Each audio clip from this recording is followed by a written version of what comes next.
Good morning. This is Pat O'Connell. I'm calling to order the New Mexico Public Regulation Commission's regular open meeting. It is Thursday, May 1st, 10 a.m. We're in a hybrid environment, so there's some folks with us here at the Boca building, and we're also streaming online. Mr. Cameron, please call the roll. Commissioner Nybert, I'm here. Commissioner O'Connell, Still here. Commissioner Aguilera. I'm here as well. Everybody's here. All the commissioners are here, Mr. Chair, and you have a quorum. Great, thank you. Next up is Pledge of Allegiance.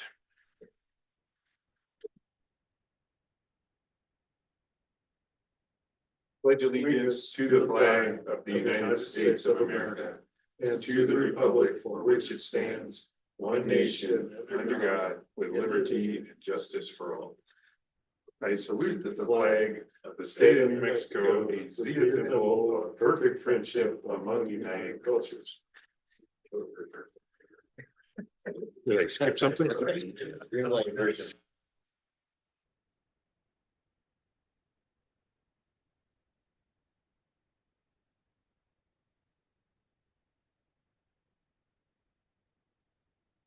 Commissioners, we've got an agenda that was posted Monday of this week.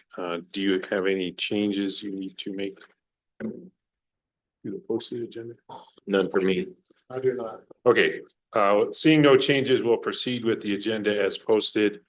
Next up is public comment. Is there anyone here who would like to provide public comment? Seeing none, Mr. Rodriguez, has anybody signed up to give public comment online? Mr. Chair, we don't have anyone for public comment online. Thank you. Next up, Office of General Counsel. Do we have any announcements? No announcements this week, Mr. Chair. Thank you. Okay. Then the announcement I wanted to make, our next open meeting will be 2 weeks from now, Monday or Thursday, May 15th. We'll be back here, hybrid format. But before then, we're going to go to Ruidoso. That was a trip that was conceived a while ago. There was a large fire down there, and just wanted to understand how utility coordination with first responders went down there, see if there's anything we can do to be helpful. And we postponed that on behalf of Zia Natural Gas so that because they still had some things to fix, and then winter hit and took a while to get down there. So anyway, that's why we're going to Ruidoso. We'll be there Monday, May 12th at 10 a.m.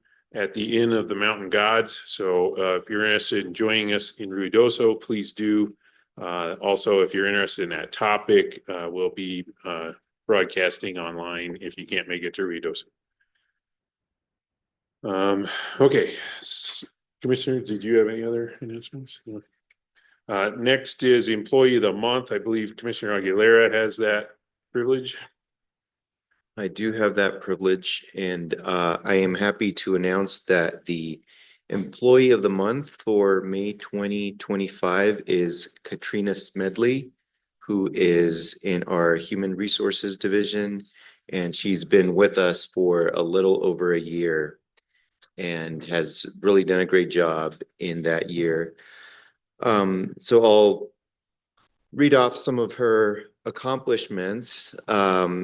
Katrina has proven herself willing and capable of handling many complicated HR tasks, including aspects of the recruiting process, advising employees on benefits, explaining all onboarding paperwork, working on all aspects of the FMLA, scheduling leave and payouts, and providing para calculations, and so much more. She's also excellent at troubleshooting issues and coordinating with other agencies, the Central Payroll, SPO, DO-IT, to resolve issues on behalf of our employees.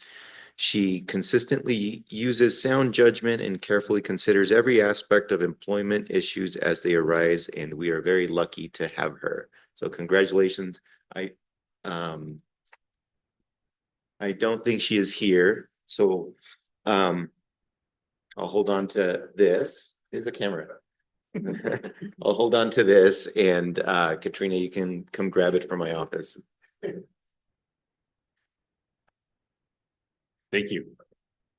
Next up, approval of prior meeting minutes. We have in our packet minutes for the March 20th regular open meeting and April 3rd regular open meeting.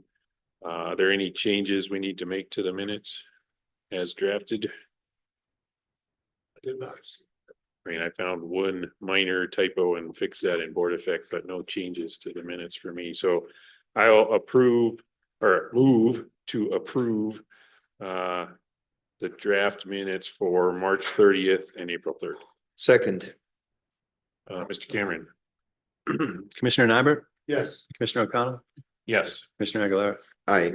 The motion to approve the minutes passes unanimously, Mr. Chair. Thank you. Next on the agenda are the consent action items. We have 5 cases on there. Commissioner, did you have any questions or comments you wanted to make about consent action items? No discussion.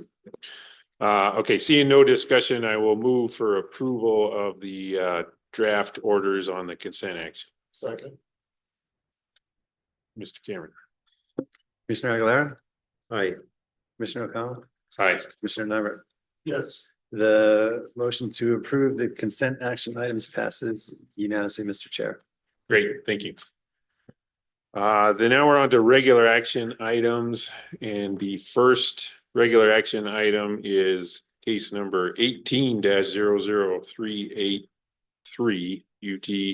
Will be led through the discussion of that by Ms. Erica Stefans from OGC. Usually when we have a case number beginning with 18, it's closing the docket, but take it away. Not the case here. I am sorry.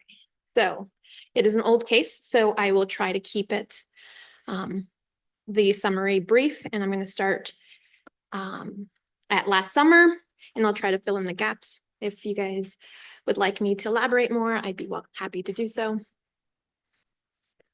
So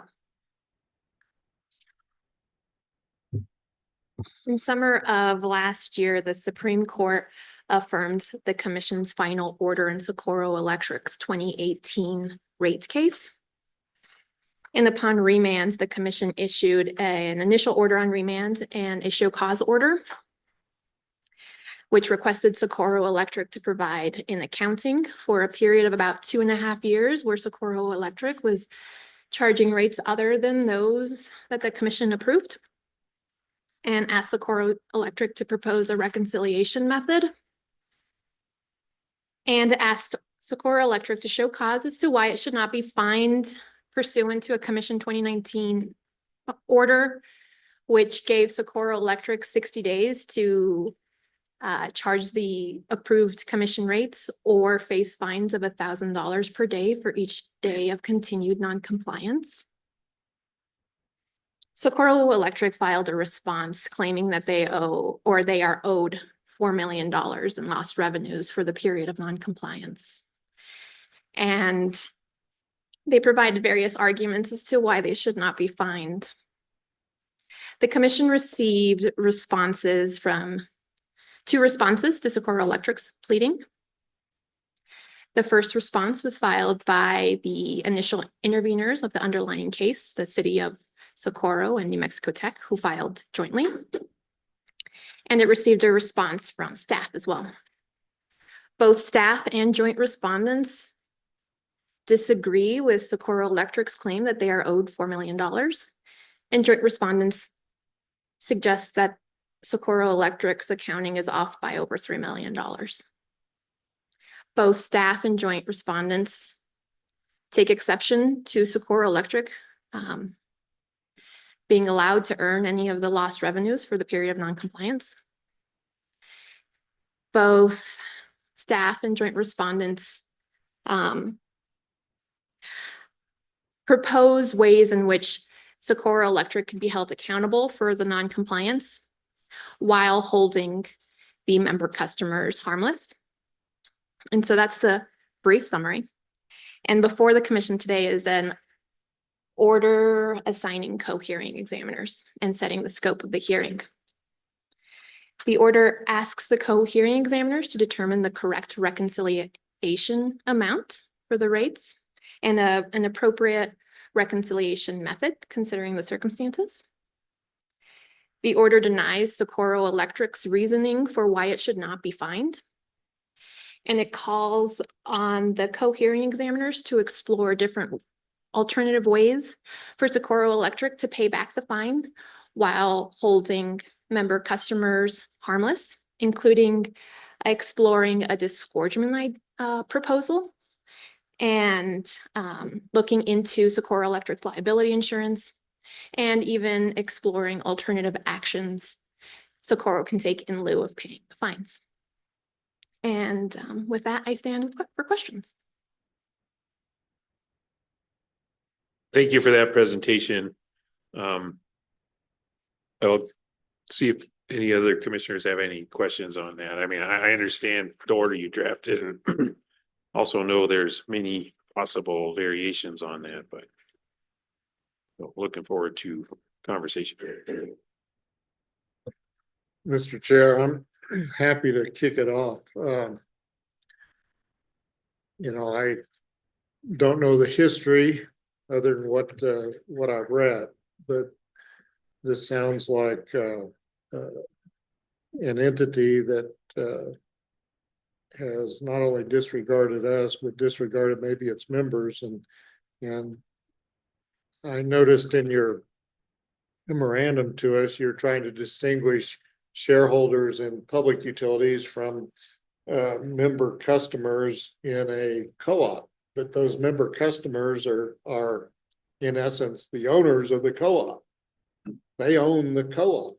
And so, when I read this stuff, it looked like we were trying to say the member customers, i.e. the owners, shouldn't be penalized for the lack of action on its board. But ultimately, if the member customers, the owners, don't demand change at the board level,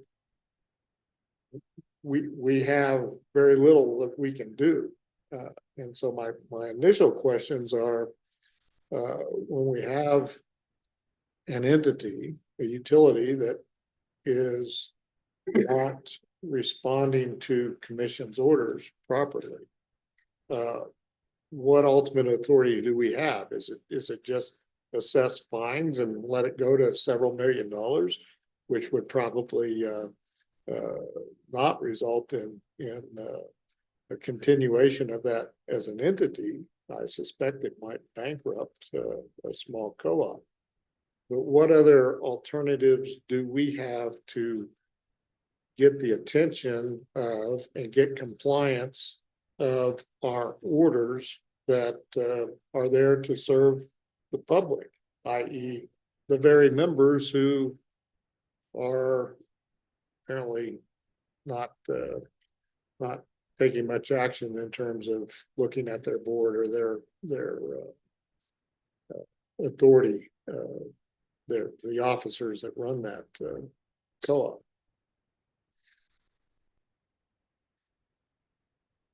Commissioner, under the Public Utility Act, the commission is pretty limited to imposing fines and may enforce commission orders by imposing those fines or asking the AG to enforce its orders in district court.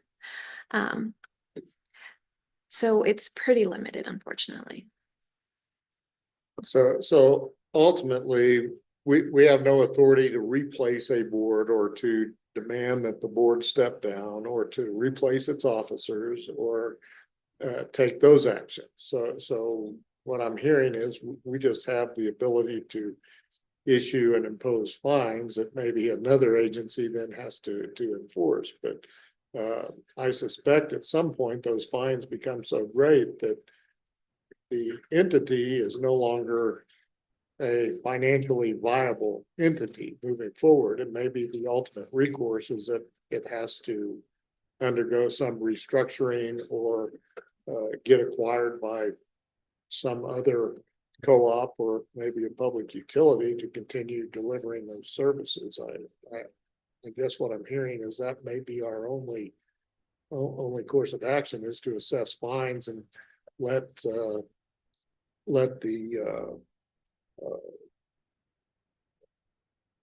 financial reality of it take its own course and ultimately result in some change, particularly if the member customers, in this case, the owners, don't take action to replace the people who have made those poor decisions. So I just wanted to kind of understand or walk through that. So ultimately, our hearing examiners would look at the seriousness of the failure to adhere to our orders, determine whether there are alternative resolutions other than maybe imposing a fine or possibly imposing the fine, and then the hearing examiners would bring that back to the commission for ultimate determination as to whether to proceed in that way or some other way. Is that an accurate understanding? That's about right. So I just want to clarify that the hearing is not to determine whether they have violated the commission orders or how much the fine is, but rather an appropriate way for them to pay back the fine. Payback or find other mechanisms by which they could maybe not be fined, but find other mechanisms that would maybe serve their co-op and put them on good stead with the commission. That's right. Okay. I think I understand it. I understand why we may want hearing examiners to do that. I would just offer up that I think this is probably a matter that I'd like to keenly participate in and would be interested in attending those meetings. Because this does concern me when you have just blatant violations that are continuing, you said since 2018 or so. So that's a long time. Thank you. Well, there's no precedent for the circumstances in this case. The commission ordered the co-op here to implement certain rates and the co-op refused. They filed requesting a stay from the court. The court did not grant that. And the co-op still refused to implement the rates that the commission had ordered, arguing that they have appealed and therefore they don't need to do what the commission's order said. And these circumstances are unique, and I hope we never see them again. And they are egregious. I think if you take that argument to its logical extreme, then anybody who does not like the commission's order then can appeal and then say, I don't have to do it because I appealed.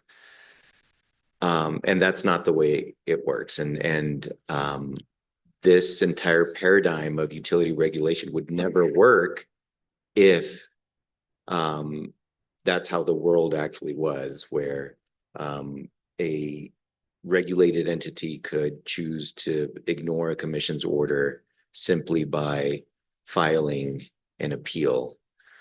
And so I don't think we'll ever see these circumstances again, but the precedent is still important. And I sympathize with the member owners. I do agree, Commissioner Nybert, that they are still the owners here. I do have sympathy, and then that goes away when I reread the arguments that Socorro is making here, and really just not showing any sign that maybe they were wrong. You know, they've stuck to it. And so this is an important case. I do think that the commission can approve creative ways that will still make sure that we have the jurisdiction that we have, and we don't let this precedent hurt us in the future, but at the same time holding the member owners harmless. And so I look forward to the hearing, and I really am open to different options to resolve this. And there are two issues going on here that, you know, I just want to make sure we don't conflate. There's whether a remedy is necessary for the rates that were charged versus the rates that should have been charged. And then there's also the issue of penalties for disregarding the commission's order. That's really all I have to say. As always, more eloquent than how I was planning to say it, but I agree with both of you gentlemen. And yeah, it took me, you started with the recommendation that you gave us, and then you travel around all the different routes maybe you could go, and then you end up back where you proposed. So thank you for that. Commissioner Aguilera said it well. There's two real issues here. One is what do you do about the rates that were charged when they shouldn't have been? And then the perhaps bigger issue is how do you push a rope? You know, if a co-op just won't admit that they treated their members poorly and won't do anything to fix it, how do we help as regulators, right? So I think a hearing is a good way to explore both of those things. So anyway, again, traveled a lot of ground on this, but got back to where you recommended personally. And then just want to clarify that the starting point for the hearing is, again, exploration of the remedy on the rates, but so that's something that's kind of an open question, although it looks like math isn't open. You know, you can do algebra, right? So the other one is what's the penalty? And so we're in a starting point where the penalty is a large number. So I just want to clarify that that's kind of where the hearing examiner is, the tool the hearing examiner has, is they're starting with where we're at on fines and penalties, even though maybe comes out with a different number on that issue at the back end, right? Okay. Anything else? Commissioners? And I think that's great to dig into this one because there's a lot of issues there. So then I will move for adoption of the order proposed by OGC. I second. Any further clarification or questions before we vote? And thanks again. We're ready. Commissioner Nyberg, Yes. Commissioner O'Connell, Yes. Commissioner Aguilera. Aye. The motion to approve the order in 18-00383 UT passes unanimously, Mr. Chair. Great. Thank you.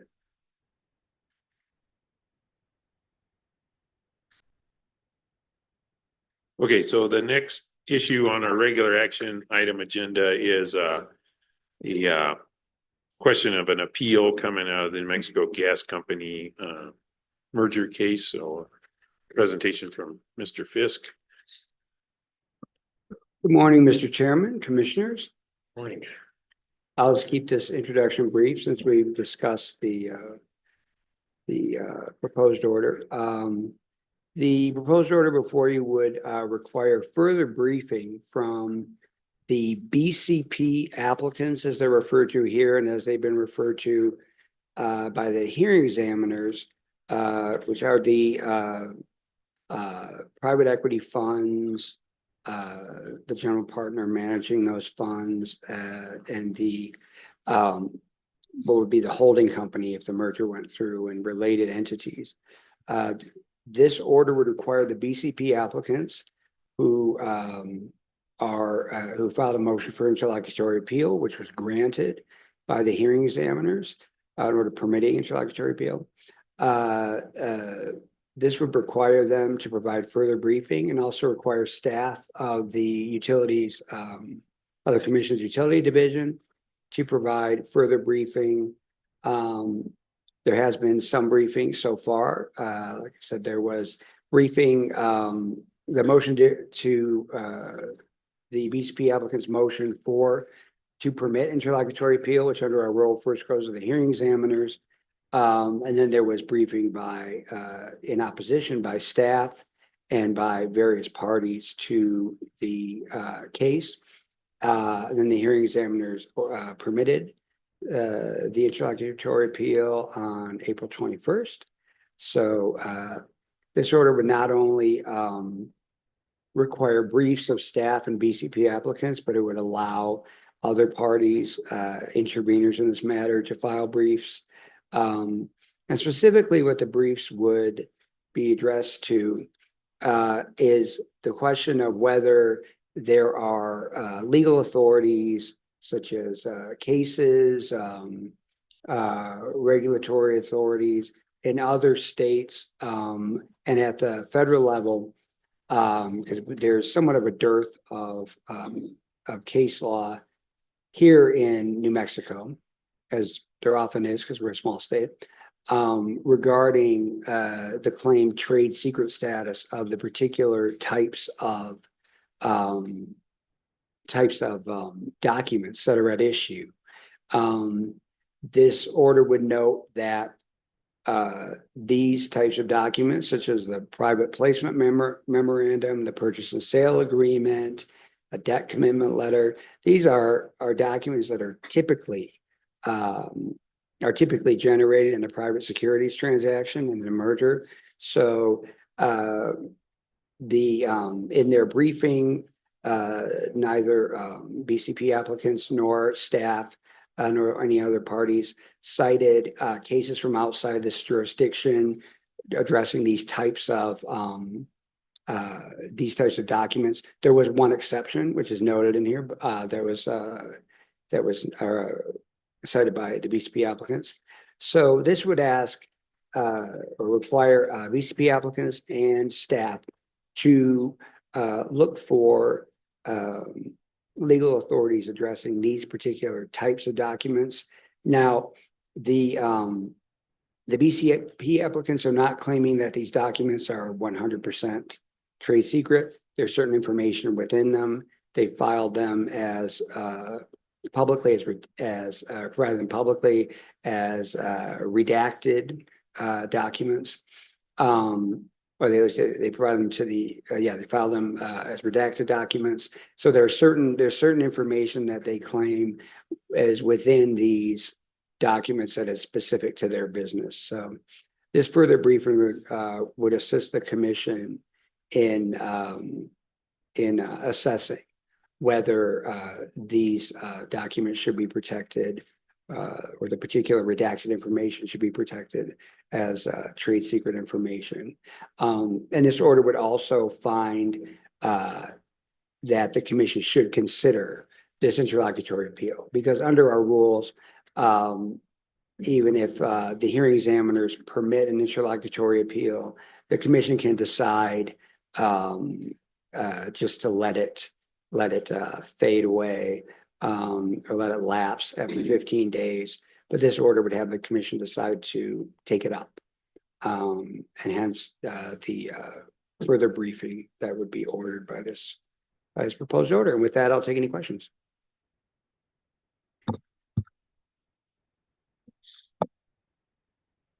Mr. Chairman, I do have several questions. All the parties to the case have access to the unredacted documents, do they not? Yes, that's correct, Commissioner. And as a result, the parties to the case have all the information that's before the hearing examiners on the record. Yes, that's correct.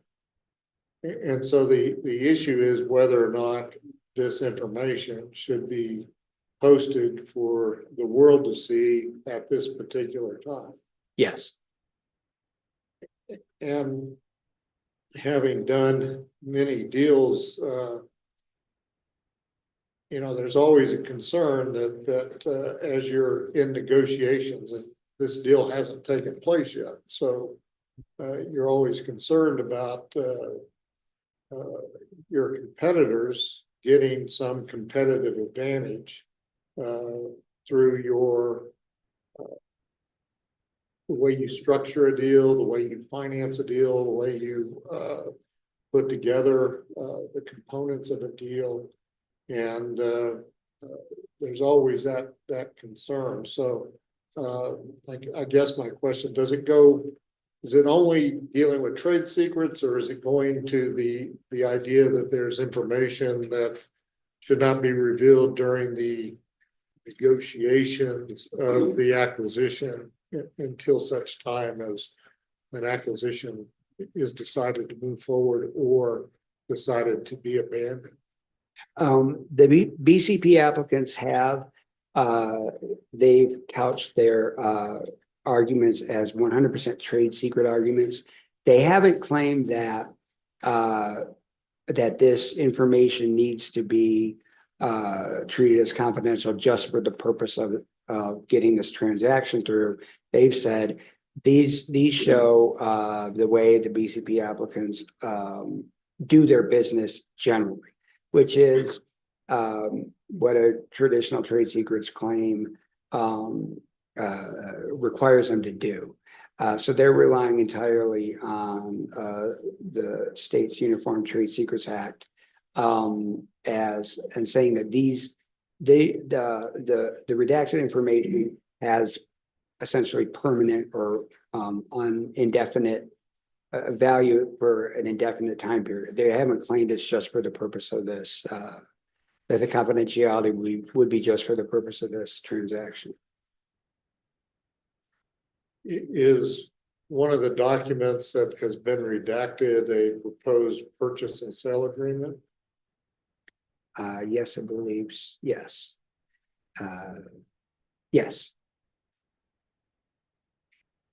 Well, I would find that a bit odd to be a trade secret, because normally once a transaction gets consummated, there's usually a provision of the purchase and sale agreement that says, because subsequent documents are probably going to refer back to that purchase and sale agreement, and there will normally be a provision in the purchase and sale agreement that says a copy of this purchase and sale agreement can be examined at XYZ address.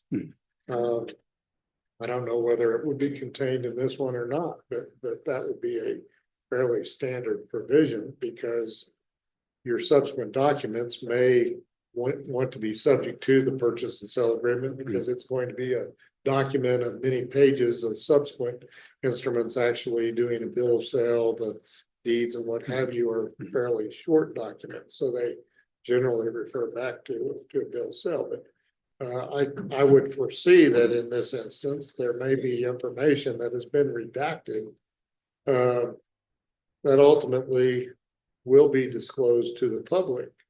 So I'm wondering, does our order allow them to discuss more than just the trade secret issue, or is it solely limited to the trade secret issue?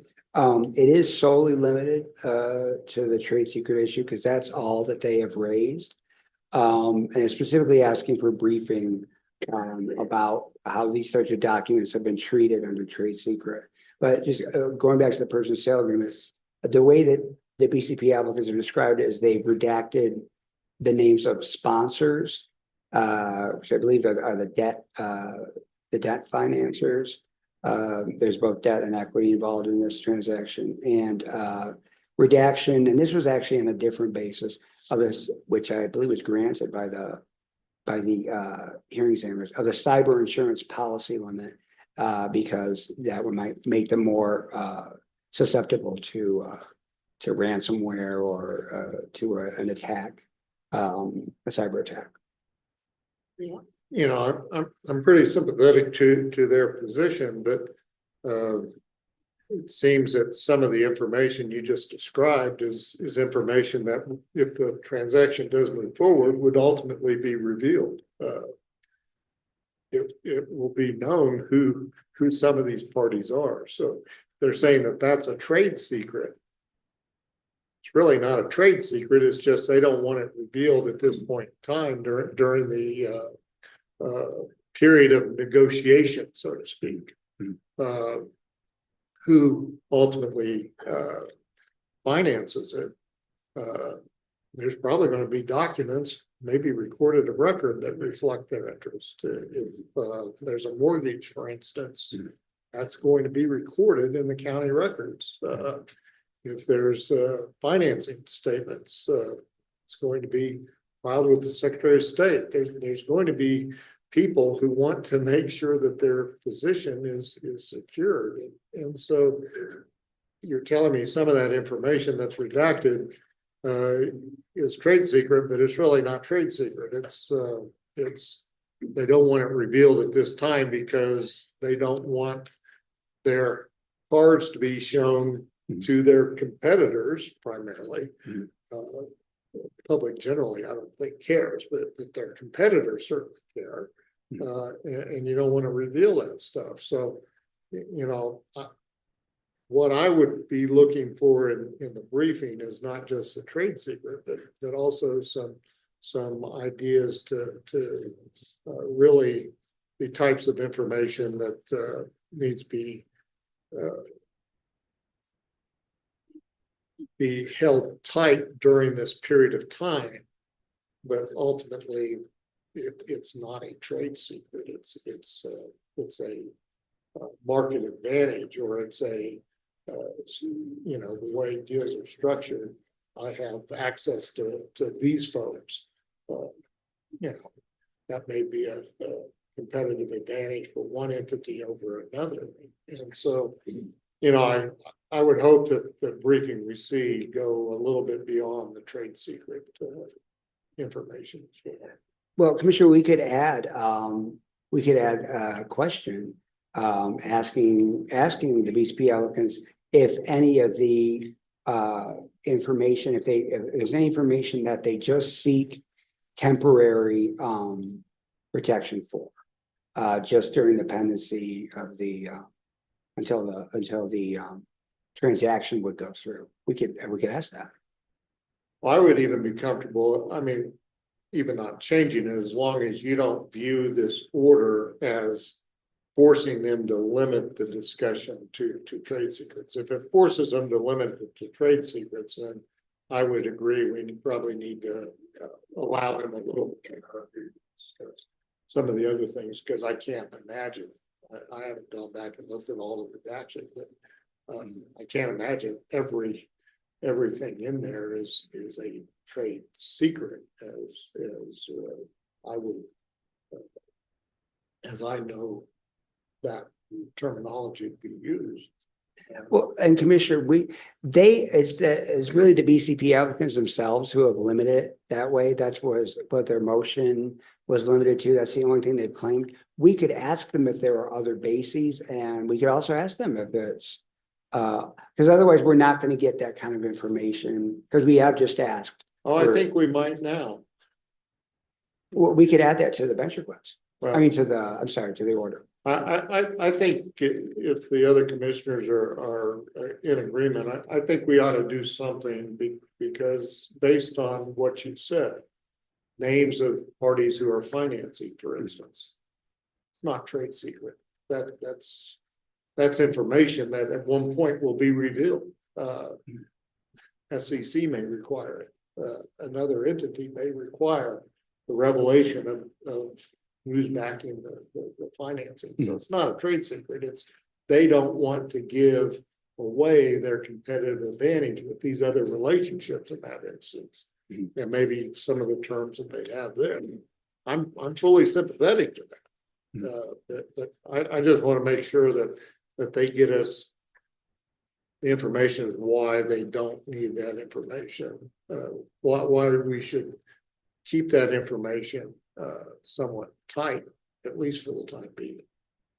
But I would recommend then that we add a couple questions like that. Like, are there any other bases that they claim other than trade secret? And they also claimed under SEC Regulation D that they could possibly lose their private offering exemption from the SEC's registration rules. But I think it would be a good idea to ask them if there are any other bases that they claim that they haven't so far, and if there's any of the information that they're seeking protection for, is it are they only seeking temporary protection? I think we should ask those questions. Well, I would propose that we allow Mr. Fisk to expand the order a little bit to do that. I apologize for not articulating or providing language to you, but I just want to make sure that we're getting the full that we're not limiting ourselves just to that very narrow focus, because I haven't looked at all this stuff, but I just can't imagine that every word that got redacted is a trade secret. So with that, Mr. Chair, I don't have any further questions on this, but I would at the appropriate time make a motion to amend it slightly if you wish. Yeah, thank you. I really appreciate that discussion, and I mean, going into it for me, one of the big things that I'd like to do is, I know people are curious how this commission is going to treat this question. So, I mean, we're getting that question in this case, but that's why I thought additional briefing was worth it, just so we can be more transparent and hopefully consistent going forward. And then I appreciate your suggestion to go beyond just trade secrets. Mr. Aguilera, did you have anything on that? I don't have anything really meaningful to add to what's already been said. And just to answer the question, I would be fine adding another ordering paragraph or something to, paragraph 18 or a new paragraph after 18, discussing that. And I would just say that I think if we did that, it'd be better to maybe allow Commissioner Nybert to work with Mr. Fisk to do that, and then rather than delay an order. Yeah, that was gonna be my suggestion too, is what we've done on similar cases is, approve the concept that we've discussed here and then give Commissioner Nybert single signature order authority for this to move forward. So the commission, we would want to do this so you'd be authorizing Commissioner Nyberg to do a single signature order. That would be the Yes. vote. Okay. Yeah, that's how we solved this question at least once before, and it seemed to work for me. Or if Mr. Fisk already has the language, we may not need it, but I saw him typing. I don't know if he has the breadth or whatever, but I'd be happy to work with you if it takes a little longer. Okay, I can do that. Okay. That'd be. Mr. Chair, I would move that we approve the order requiring further briefing with an expansion to expand the request to include other information that would be helpful to us in dealing with the issue of confidentiality during the pendency of the case. May I add something to that? Yes. And I think you would also want to vote as part of that to delegate authority to Commissioner Nyberg to do that as a single signature order. Okay. Yeah, Yeah. whatever Mr. Fisk said. Yeah, and well, maybe we can discuss after. I'll second. And then I do have some discussion. Just procedurally, whether this needs to be a single signature order, I think that's fine, but I think it also would be fine to have this order. And then as revised by Commissioner Nybert and then issued, like we issue all orders that we vote out here, if that makes sense. I think that'd be good. Scott, that'd be good? Yeah, I think you could do it either way. Okay. Well, Yeah. Yeah, so I guess a little messy what we're voting on at the moment. Would you mind taking a shot at that? or I could ask Russell to do that. So the motion before the commission that has been moved by Commissioner Nybert, seconded by Commissioner Aguilera, would be to approve the order as modified with the expansion as described by Commissioner Nybert. He and Mr. Fisk will work together to add in some more language, kind of drilling down a little bit more into the issues. And then that would not be issued as an SSO, that would be approved here. Yeah, and then I think if we all agree that's the thing we're voting on, don't necessarily need to go through the Robert's rules of modifying the motion on the floor. Okay, you want me to call the roll? If everybody agrees, you know what you're voting on. amend the old motion to whatever discussed. Okay. Second. We're good. Commissioner Nybert, Yes. Commissioner O'Connor, Yes. Commissioner Aguilera. Yes. The motion as described by me in the last sentence passes unanimously, Mr. Chair. Great, thank you. Thank you, Mr. Fisk. Thank you, Mr. Appreciate Chairman. your Commissioners. expertise. on this topic.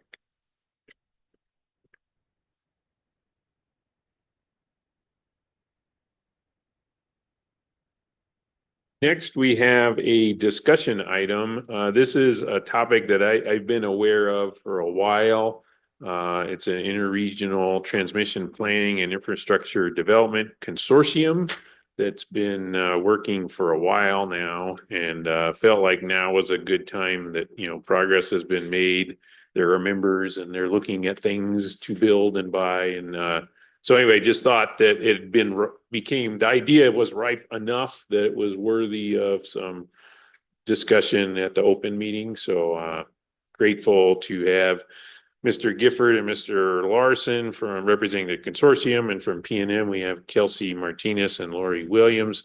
I don't know who drew the short straw and gets to sit in the front of the room, but if you all want to come up, that works too. We can get microphones and chairs for everybody.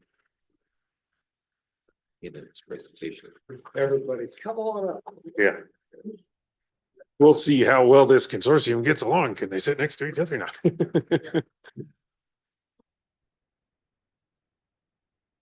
Okay, so what we've got now is two presentations. One is from PNM, and then that'll be followed by the consortium.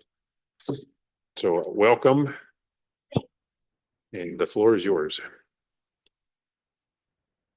All right, so good morning, commissioners. Thank you for letting us come and talk to you a little bit about transmission. It's something that's on our mind quite a bit right now. Something that we are kind of in an all-out attack to try to figure out how to get some built, both in the state and in the region. So really excited to talk to you today. Advance the slide, please. So real quick introductions. My role at PNM right now is Vice President of Integrated Planning. In that function, we have combined our distribution, our transmission, and our integrated resource planning functions with our transmission engineering and substation design groups to try to make sure that we can work as efficiently as possible to make some of these projects happen. Kelsey? And I work collaboratively with Lori's group in the regional market focus. I'm the director of regional energy markets and transmission strategy. All right, so we'll go to the next slide. I think this slide is a little bit like the sky is blue kind of slide, but we all know that transmission is critical for the energy transition. I've taken a couple of excerpts from the multitude of national transmission planning studies that really point to the benefits of transmission. I think the NRELC's, DOE's transmission, National Transmission Planning Study, its transmission needs study, Princeton's done its own Net Zero America study, and including our own New Mexico RETA, who has pointed out the value of transmission in the energy transition. I think for what transmission means to PNM right now, and the reason that we are pursuing it so aggressively, is we know it's going to make the energy transition more affordable. That is a daunting task to try to remake the transmission and the entire grid that took us 100 years to build, to try to remake that in a span of 2.5 decades. So really a daunting item from a cost perspective. Transmission will help with that. It will help build a base for customer and economic growth. That's been a really hot topic with us, and I know with this commission as well. We want to enable that. We know there's opportunity to grow New Mexico's business base, and that's got benefits for everybody. We know it's going to help make efficient use and sharing of our variable energy resources. When you get into an inverter-based paradigm, you know that you need to balance, share, follow the weather, be able to help move your excess or utilize others' excess of renewables when the times are right.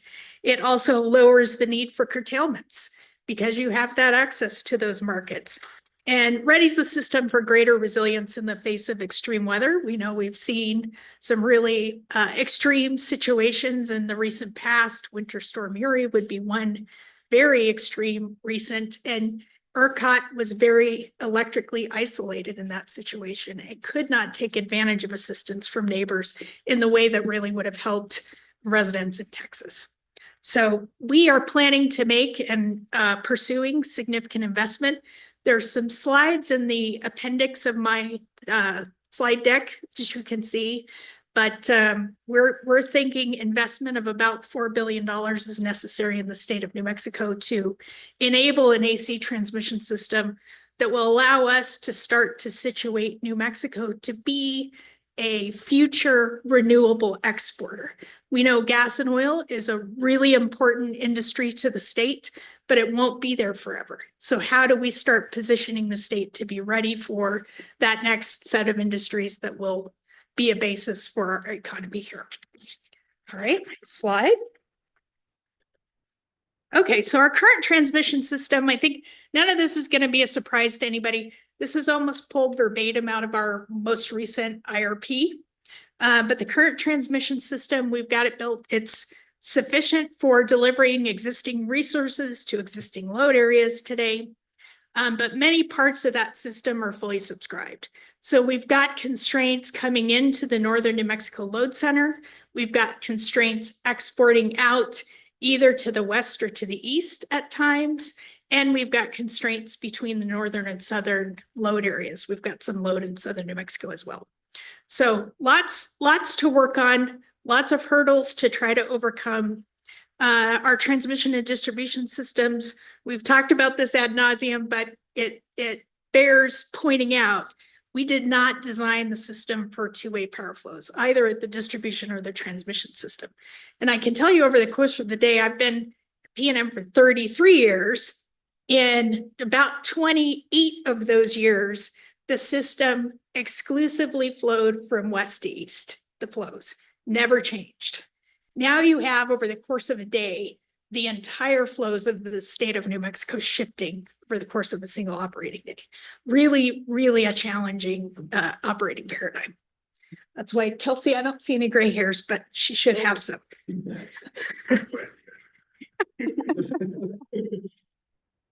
So we, as a transmission provider, we have customers that include both retail as well as our FERC network customers.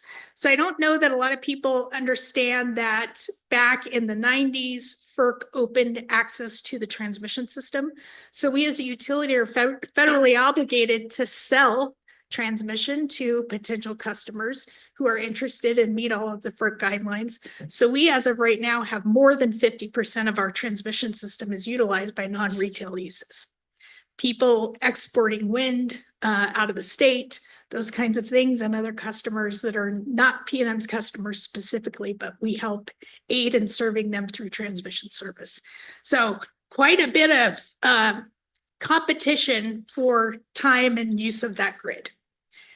Maintaining, operating, and expanding the transmission system is obviously crucial to delivering new renewable resources. We know we're trying to move to the energy transition between now and 2045. That's going to take a significant amount of transmission to make sure we can successfully do that. And when we think about generation, very often for every megawatt of thermal generation that you replace, it takes you 3 to 5 megawatts of energy only and energy storage to make that replacement. So that's a lot more flowing and a lot more happening on the transmission system than we're traditionally used to. So got to think about those things. A transmission will also help us enable enhancements. I think today, one of the things that I'm really trying to work on is figuring out a way to increase the capability in some of the population areas. But I'm at a point on, I'll give Albuquerque as an example. I can't take transmission lines out of service to reconductor them with advanced conductor, for example, because I can't take a line out of service for 6 months or a year. And in many parts of the population areas, you can't rebuild the transmission line, the new one right next to the old one, which is a way that we do on interstate transmission when we rebuild a line. We keep the old one in service, build the new one next to it in the easement, and spend a couple weeks cutting over to try to minimize impacts to the grid. Can't do that in these population centers where you are geographically limited in how you site that transmission. So for us, trying to get some transmission to even offset those flows to allow for some of those improvements is an important part of this and a consideration that we were taking into account. It also will provide for more dynamic participation in wholesale markets. Kelsey's been doing a really good job working regionally, trying to get us in the energy imbalance market, which we've been in successfully for a few years. Now transitioning towards the EDAM and hopefully more to come thereafter. But to be able to fully access those and utilize those to the extreme and over the longer term, transmission is really important for us to do that. We also have a lot of folks don't really know how the transmission system is planned. All of us in the US that are FERC jurisdictional have to follow NERC standards. So there's transmission planning standards that are mandatory and enforceable. So the way that we plan our system is really standardized. The way that we look at what the capability is, what the process is, it does not differ from any other utility in the United States from a FERC perspective.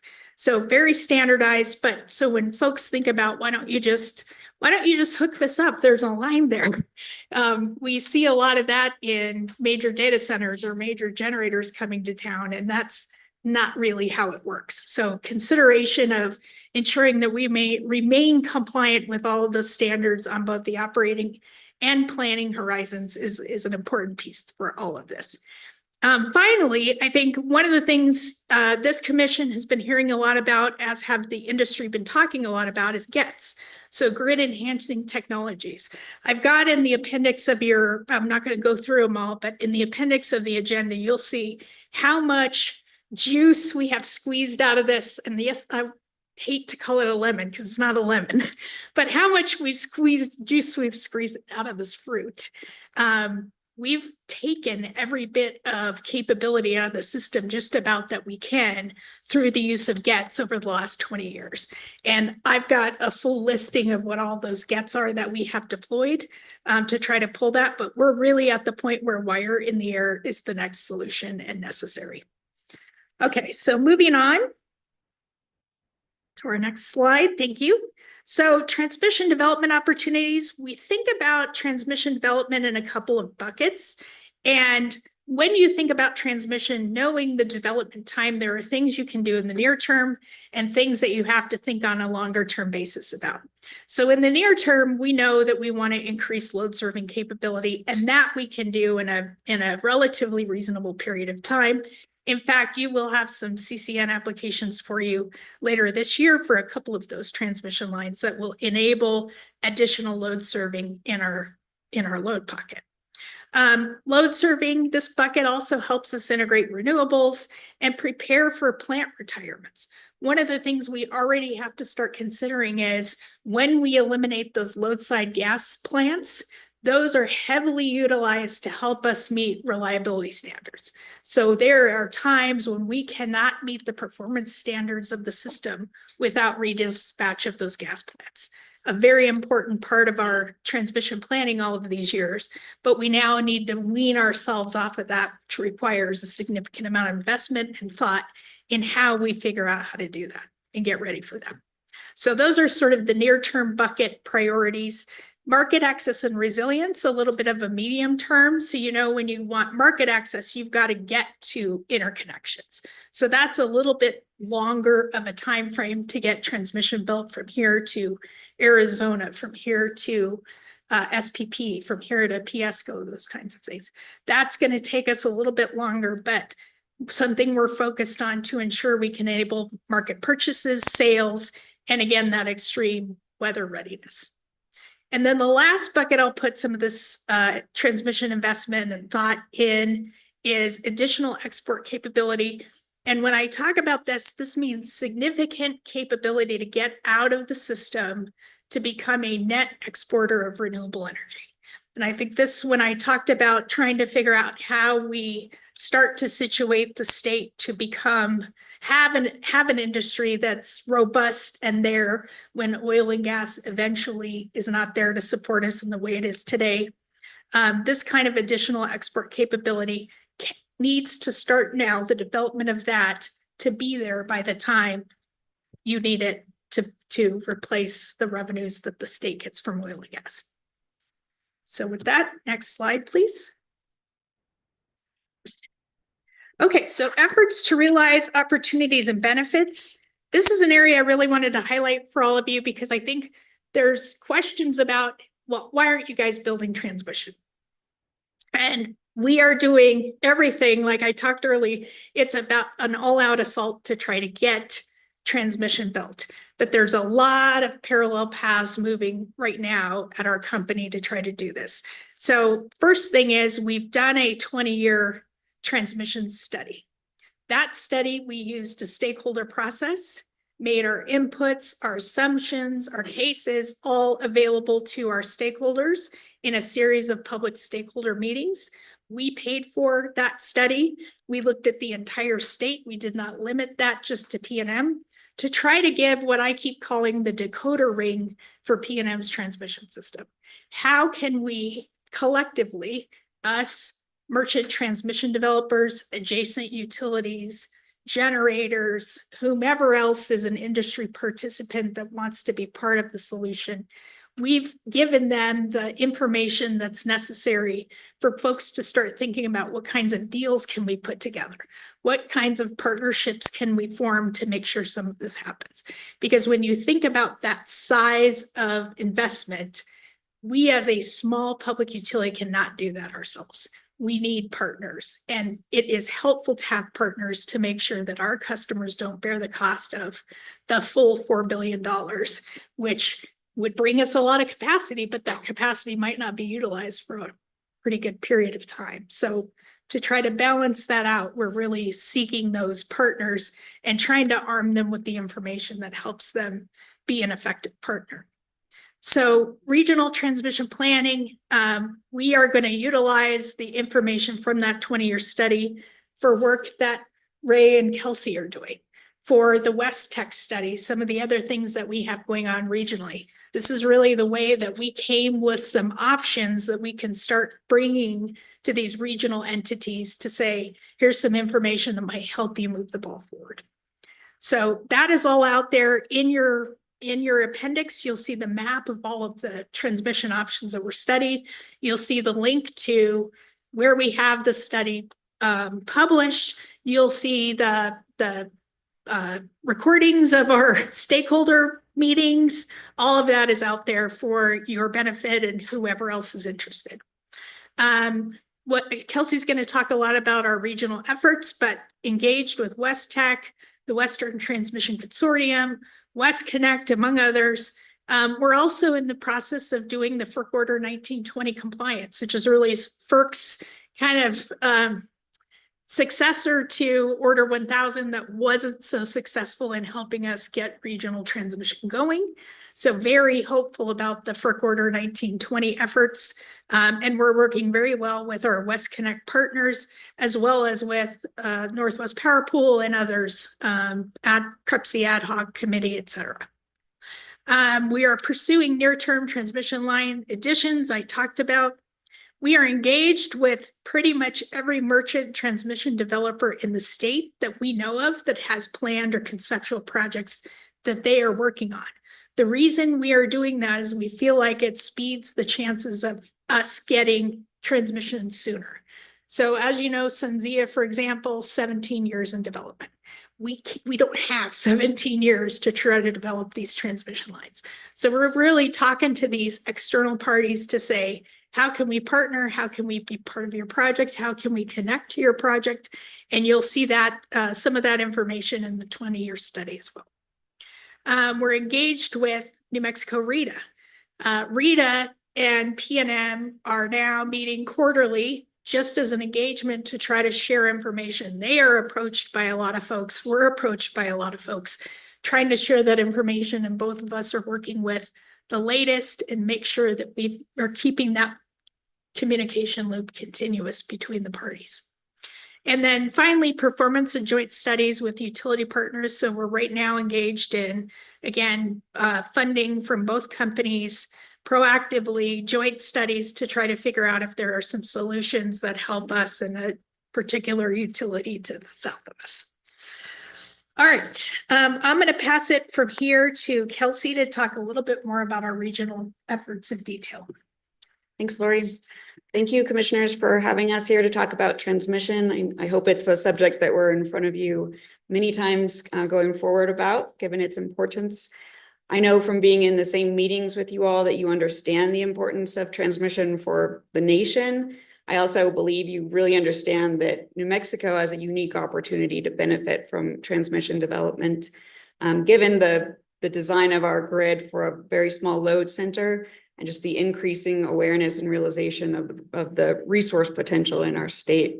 So, Lori's 20-year plan was quite exceptional amongst our counterparties and has laid the groundwork that she described well for opportunities to collaborate with partners. And I just wanted to talk a little bit more in depth about a few projects that were considered in the 20-year plan that kind of fall in that market access bucket.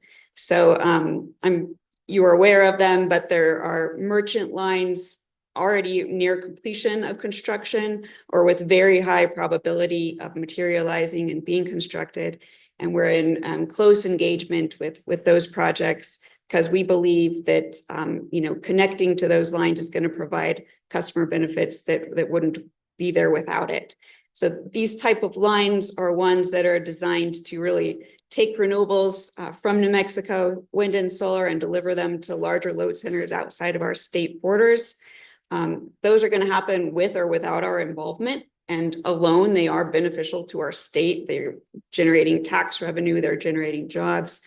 But if PNM does not collaborate and try to engage in connecting to these lines, we're leaving out an entire bucket of benefits for our customers on the table. So, being able to connect to these lines and lower our customers' costs over the long term, providing reliability and resilience benefits, and then eventually being able to export more renewables.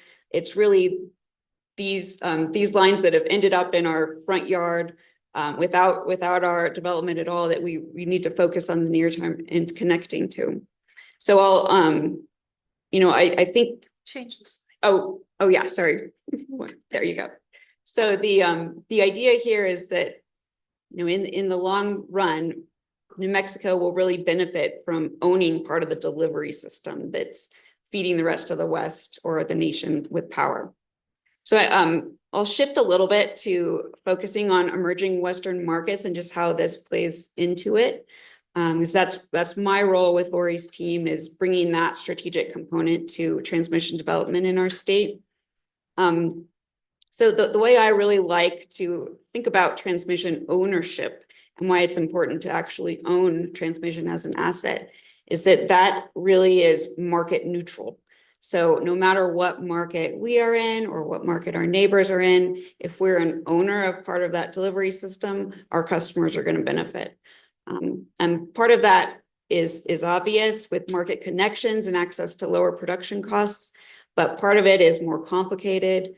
and involves the seams and what I've been calling in my mind just the market footprint swirl that is going on in the West. So we really need to protect our customers and make sure that regardless of what seams arise or diminish over time, our customers are protected and our benefits are protected. And part of that is really through transmission ownership. So if you can think of it in one way, transmission revenues, the market, both the real-time market and the day-ahead markets are going to optimize this transmission and have it operating at the highest load factor it can, given the low-cost renewables in our state. And if we are partial owners of this delivery system, we're going to be receiving transfer revenues. And if there are seams in the market, then we're also, we'll be receiving congestion revenues from that as well. So if you think about the market seams as they are emerging now, if the seams are present, how it looks like they're going to be, owning part of transmission connecting to either market is going to provide our customers with congestion revenue. And if those seams disappear over time, then those same market connections are going to be lowering our production costs even more efficiently. So win-win either scenario. And given the huge investments that transmission represents, we really need transmission to make sense no matter what happens to the West with markets. Let's see. I really like to think of it as kind of a hedge against the swirling market footprint scenarios that we have going on in the West. We didn't really like to. We weren't a proponent of seams, but PNM is definitely prepared to optimize our system to whatever happens. And we think that we can do that with owning transmission. We'll work to thrive in whatever environment is created with seams. So regarding those projects, I'll just speak a little bit about our engagement.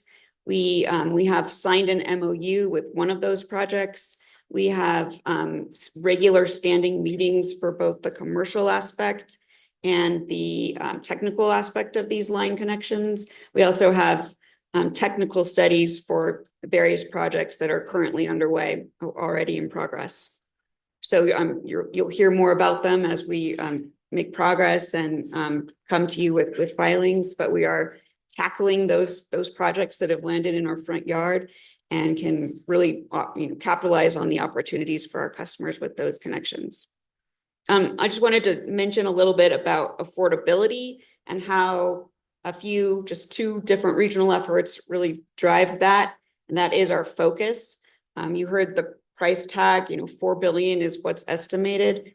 That's huge. And so a big problem with the West is we are not in RTOs. So the risk exists that each little group would optimize the transmission system and really not be investing these huge amounts of money in the lines that will optimize the system and be the very most efficient lines that can be built for everyone. So there are efforts underway. I know for Order 1920, which Lori talked about, is going to help us make progress. But in the meantime, we're also engaged in West Tech, which I really like to think of as just making sure that the very right lines get built, because without that, there is risk in the West to build things that are not the very best investments for the customers overall. So our participation in West Tech, as we get results from that, we will feed them into our local planning studies and make sure that all investments are not only making sense for our customers, but really working on economies of scale and really providing access to the lowest cost energy for the West and for our customers that might not just be right in our footprint or in our local region. So really happy to participate in that effort. And it aligns well with the effort you'll hear a little bit more about from Ray and Matt upcoming here. And that is the Transmission Consortium. So this also plays very well into the affordability aspect. So $4 billion, Lori explained, there's no way our customers can pay that price tag. What the consortium is doing, from my perspective, is really allowing these creative financial partnerships they can help appropriately size the risk for a regulated rate base. So it can delay risks in some aspects, and it can also time out the right cost so that it's balanced with load demand or other customer benefits. So instead of just going into this thinking that this is just a group of owners that each own part of a system, there's much more to it. And it's kind of beyond the resources that utilities have right now to enact these commercial partnerships that can balance the risk and balance the cost obligations for our customers so that they come online at the same time that we can increase our customer base and enable other customer savings from market access and other ways like congestion management. So those two efforts are really additional ways we're thinking about affordability and looking around us and looking at all aspects of being able to partner and work on transmission development for our state. So those were my main points. I just wanted to close with just our excitement around transmission development. We really want to work with the state and not lose out on benefits as our renewables leave the load center. We can't take all the solar and wind from this state, so being part of the delivery system is going to be important for our customers, important to diversify our economy going forward. And we really do feel like we have our arms around it now, and we understand what we need to go do in order to enact these and minimize our customer cost impact as we go through the energy transition and work on, building value for our customers over the long run. So that's all we have. Thank you very much. Thank you. Commissioners, did you have any questions? I mean, this was a preview of things to come was kind of what I took away from that. And also just sitting here, Lori, you remember 10 years ago, transmission was a thing that could not be built under any circumstance other than to hear Kelsey and see that you're actually excited about it. That's a shift. Big shift, yeah.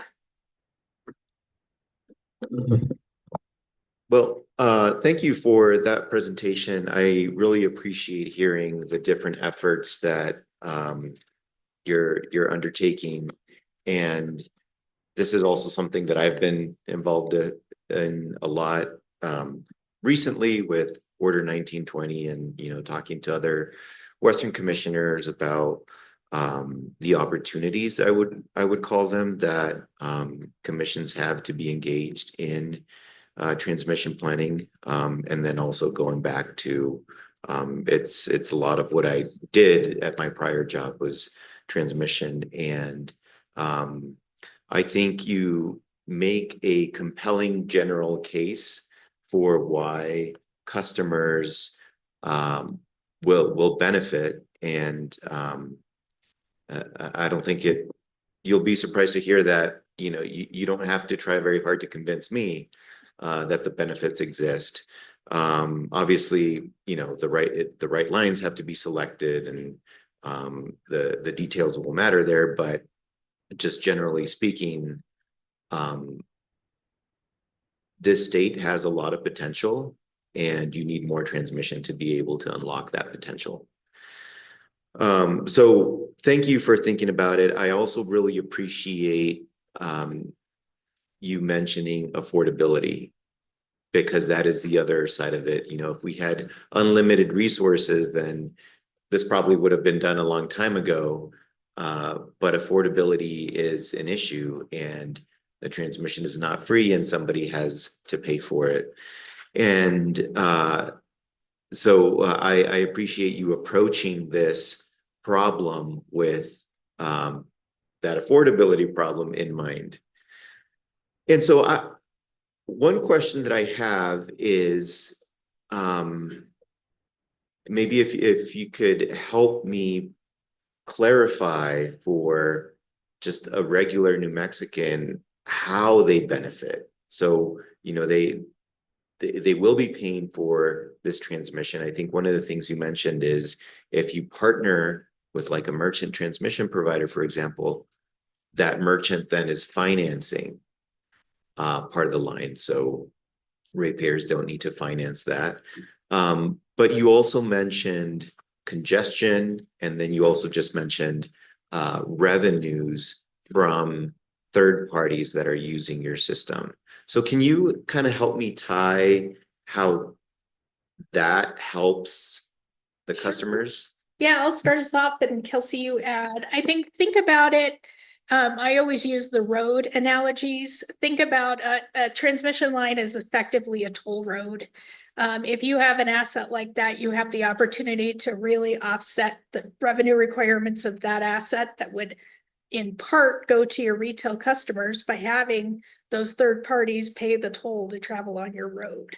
That's one way. And I think, Kelsey, if you want to talk about the congestion revenue piece of it in markets. Yeah, sure. So the way that markets signal what transmission is valuable is by passing along some of the money that is collected from the difference between what is passed along to generators participating in markets and what the load ultimately is paying, which generators receive the marginal cost of energy as payment, and load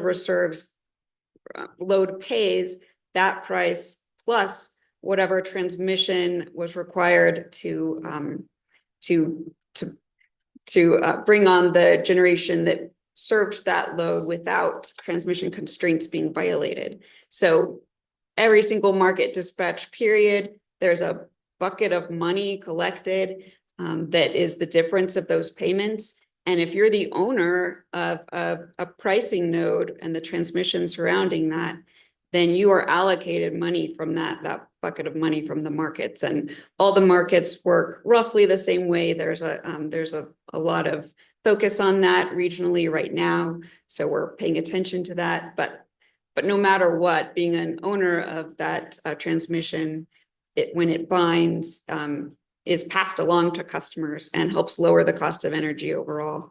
So it works today in the energy imbalance market that way, and it's going to be much more prevalent in the day ahead market because all transmission is optimized in that market. So we will be, we will be able to collect congestion revenue from our transmission lines around Four Corners. And if we connect to markets in other areas of our system, we will also be collecting congestion revenue there. That's in addition to just the transfer revenue. As the market optimizes which transmission lines are moving generation to what loads, whatever the market settles on as the most optimal configuration. If our lines are being used, we also receive transmission revenue for those pass-throughs. So the market is really kind of the way to think of these lines being most utilized, given our resource mix is super low cost here in the state. So the markets are going to make sure that all of those resources are used as much as they can be. And if we are partial owners of those lines, that will be receiving revenue and is passed along to the customers. Thank you. I appreciate that. And, it's a discussion that I've been having with other regulators because I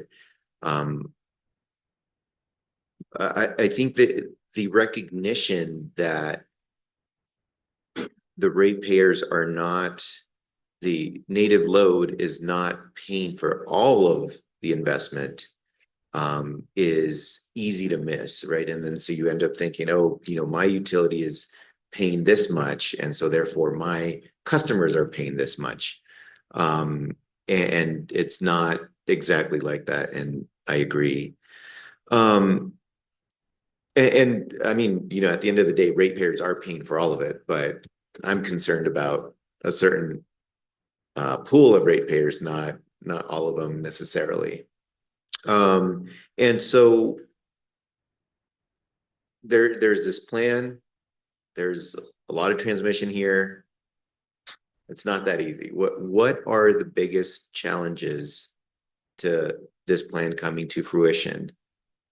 I would say for us, siting and routing, I think that is a really important piece of this, and developing those partnerships, coming to some kind of terms and making sure we can get agreement about what those best lines are and the cost sharing of that. I think you'll see, for quarter 1,000 and the similar challenges will be there with 1920 is getting folks to agree on cost allocation is part of why so much transmission has not been built. People thinking very narrowly about their own area, solving for their own problems, and not being able to get past those coordinated cost allocation. I think when Ray and his team come up and talk about those things, just having a third party to help facilitate those is going to be very helpful.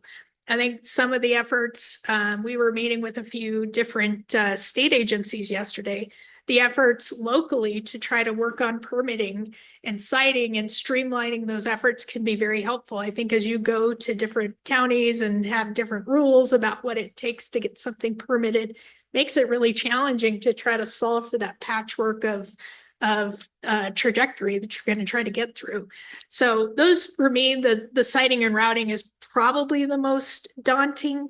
I think everyone is now interested in transmission development. So finding partners, I think, will be less difficult than it would have been in the past, given everybody's recognition of the importance of the development.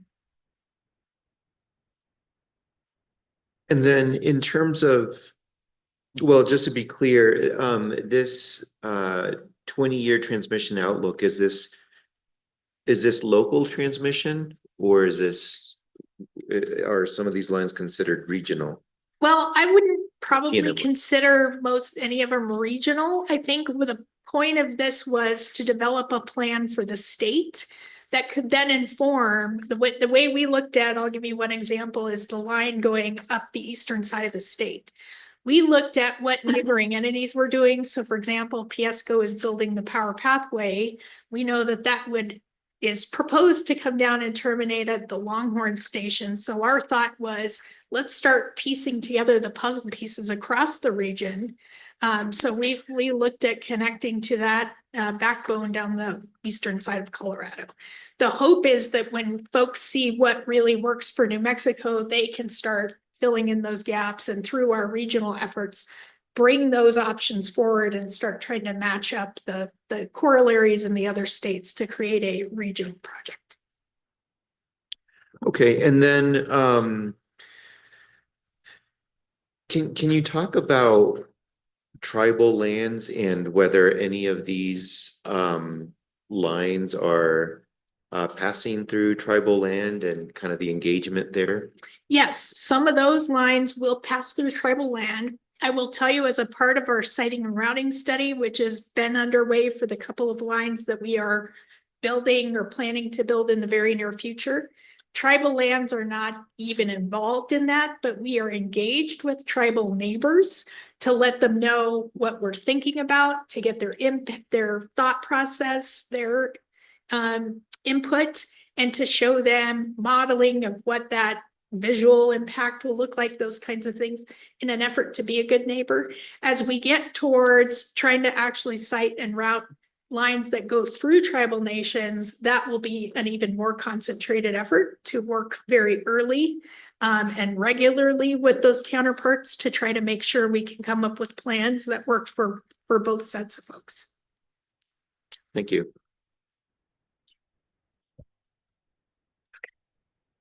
Again, thank you.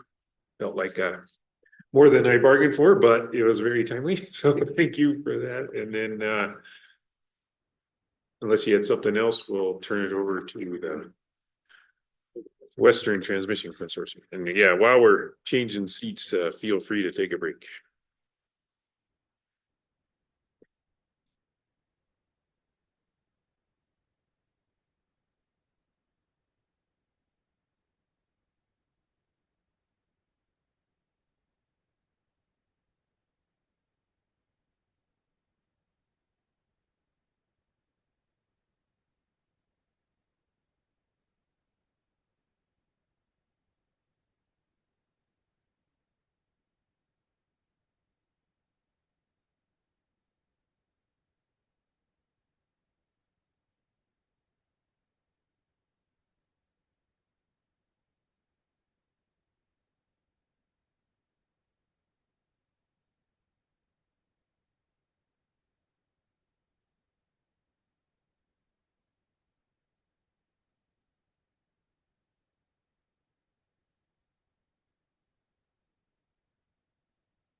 Okay, we are back and we're joined now by Ray Gifford and Matt Larson.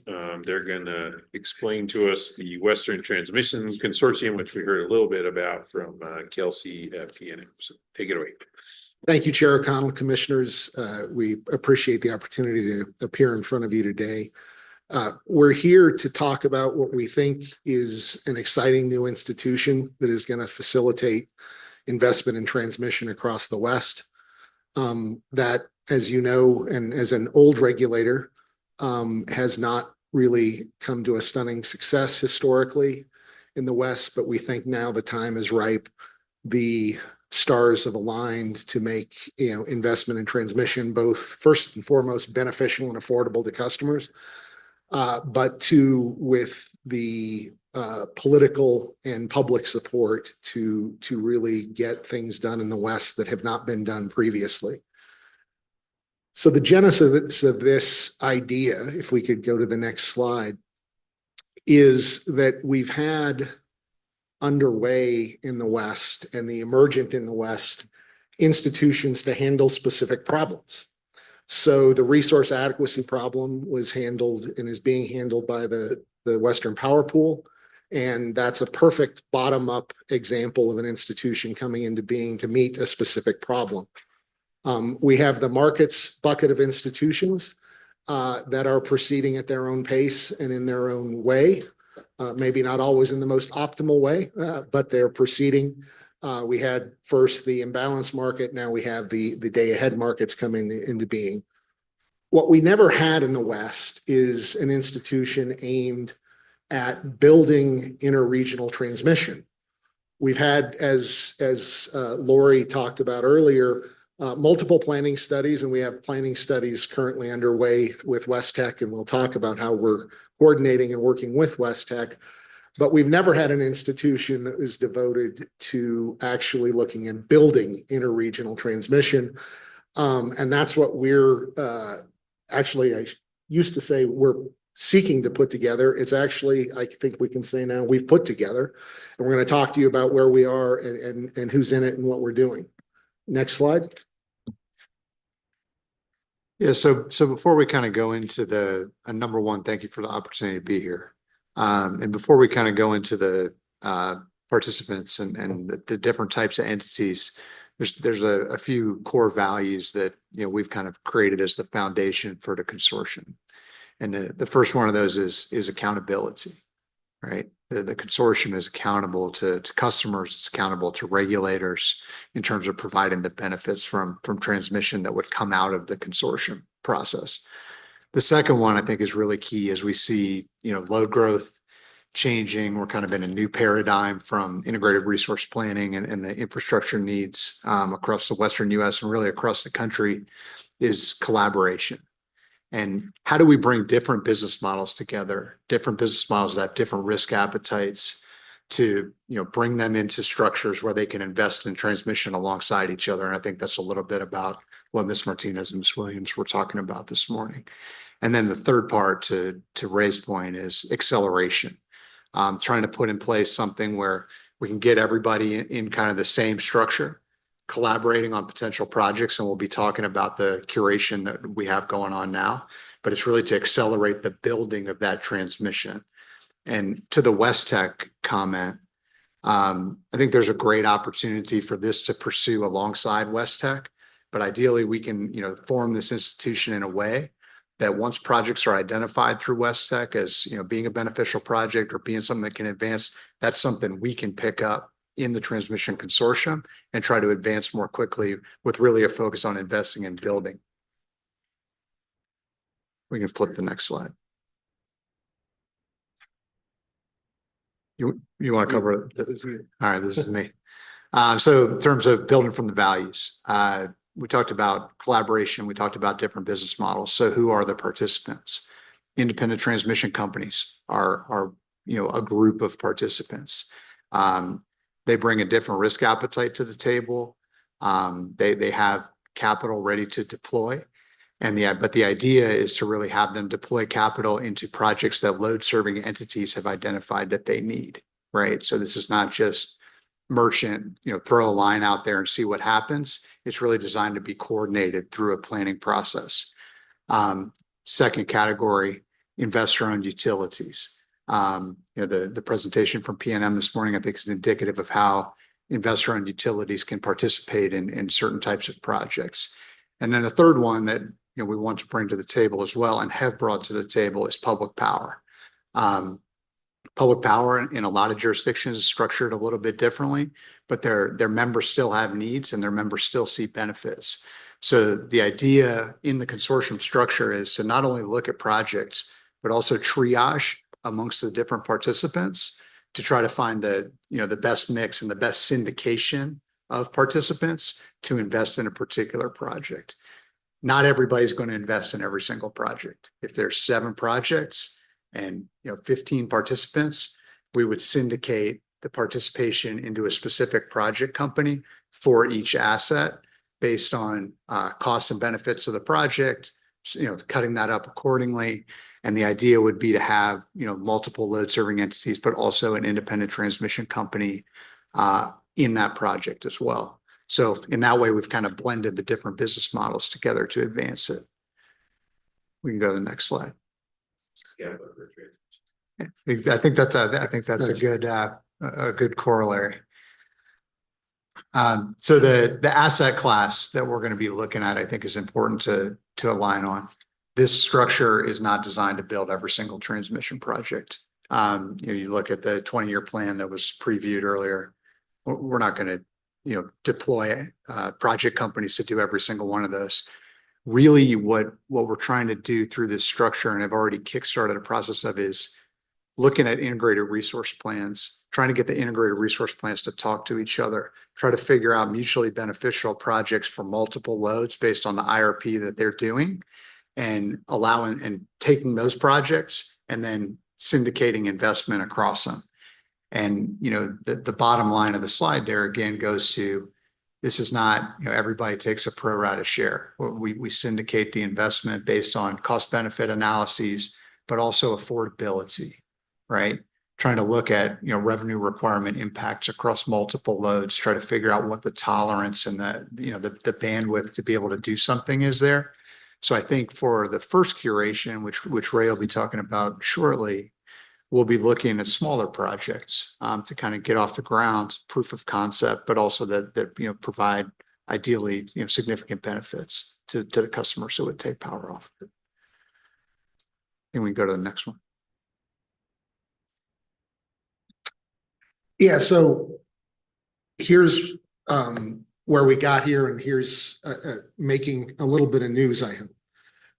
As I think you might know, we've spent about a little over a year, talking to anybody who was willing to talk to us. We've talked to all the investor-owned utilities in the West. We've talked to as much public power. We've talked to tribal entities. In fact, we're presenting to a national tribal energy conference next week. We've talked to public power and said, here's what we're thinking. How do we put this together to work for you?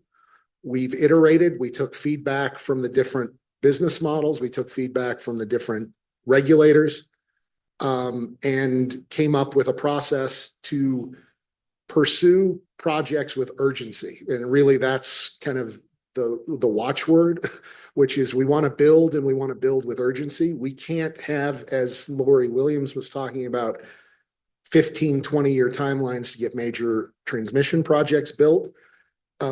That's where they will go, to die on the drawing board. So what we devised to start with is we have our members. We have 3 ITC members. We have multiple IOU members, multiple public power members. We kicked off what we're calling the Southwest Curation Pod. We're doing 2 pods to curate projects, one in the Desert Southwest, to be followed in 2 months by one in the Pacific Northwest. Again, gets to what Matt was talking about. We're going to crawl before we walk. We're not looking at building a giant gentie from California to northern Montana. We're looking at network projects that can show good benefits. We're starting with an affordability analysis, and we're using on a cost allocation basis what we're calling benefits-based cost allocation.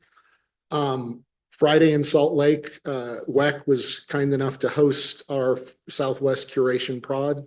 We presented 8 initial concept projects throughout the desert Southwest, many of them, in fact, most of them involving or touching in New Mexico. You have the benefit of being a great hub for need and potential in New Mexico, as you already know. Those 8 projects came from Keegan Moyer Energy Strategies, who's also the principal consultant to West Tech. So again, these things are complementary. Out of that presentation, we're proceeding to do further analytics to dive down on what is the affordability, where is the member interest, where are the highest customer benefits. All those things kind of layer 2 that we're doing presently right now. We're meeting with the members who are in the room, seeing who's interested in what, how do we put these project companies together, and what we want to get to as soon as is humanly possible to form project companies that are actually devoted to building these projects. We're heartened by at least the initial reaction we got from the folks at the Curation Pod. We had folks from the Pacific Northwest in attendance as well, so we can learn while we do this. But as you know, Matt said, we're trying to pursue interregional transmission with as much accountability to you as state regulators to begin with, and with as much creating benefits for customers and investment opportunities for not just utilities, but these infrastructure funds. It has not been a completely smooth road by any stretch, but we're here enough to think that this is going to work, and we're in the process of putting project companies together. This takes more time than you ever think it should, but we're certainly shooting before end of the year and even earlier to get our initial set of projects announced. So with that, next slide is just who we are and who's involved. But we're working hard to build interregional transmission. So that's our very simple message. Great, thank you for that. And it's funny because, you know, when PNM was talking about the swirl, I was thinking, well, that reminds me of a drain, right? But the working with West Tech is important. I think there have been enough engineering studies that you could do a meta-analysis, and there's some low-hanging fruit in there. So it sounds like is that fair to say what is emerging from your products? But yeah, I mean, and I think there are different types of projects that are emerging, right? Some of them have been sitting on the shelf for decades and never got done for good or bad reasons. And so we're willing to take those off the shelf. So what we've formally done is what we're calling a call for projects, which is any member can put a project into our curation process and see if it makes sense. One of the things we're sure is going to happen from this initial seed project presentation that we did last week is we're going to iterate on projects, and they're going to look different than they were first presented as. As you said, Mr. Chairman, I'm old enough to know there have been a lot of planning studies in the West. There just hasn't been a lot of building in the West. And, 20 years ago, we didn't need a lot of building, and that has changed quite dramatically. And that's where I also think is very heartened. We have reached out to a lot of the NGOs and the groups that are interested in this. And I do think we're undergoing a sea change that public support and interest group support for transmission has gone from no, never, not in my backyard to we need to build, and we need to build with some urgency to get where we want to go, right? With states like Colorado, New Mexico, Oregon, Washington have very ambitious policy goals. Other states there are a lot of benefits for them there too. And that's why we've built this to be accountable to state regulators first, right? We're not trying to build a super highway through New Mexico without any exits and say, we're going to California. We're trying to find benefits for all the customers along the way and make sure that we build public support while doing it. So that's at least the working hypothesis here.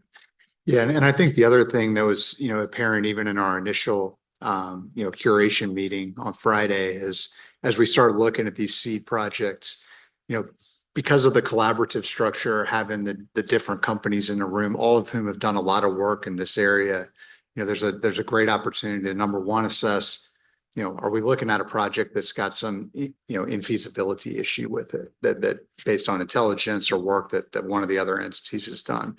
Number two, are there other investments that if we do this investment and we build this project, that there's another beneficial project that could come on the back of that? And just having all of that knowledge and the work that's been done to date in the room and having people trade ideas about, what's best, I think, really illustrates the benefit of moving forward in this collaborative way.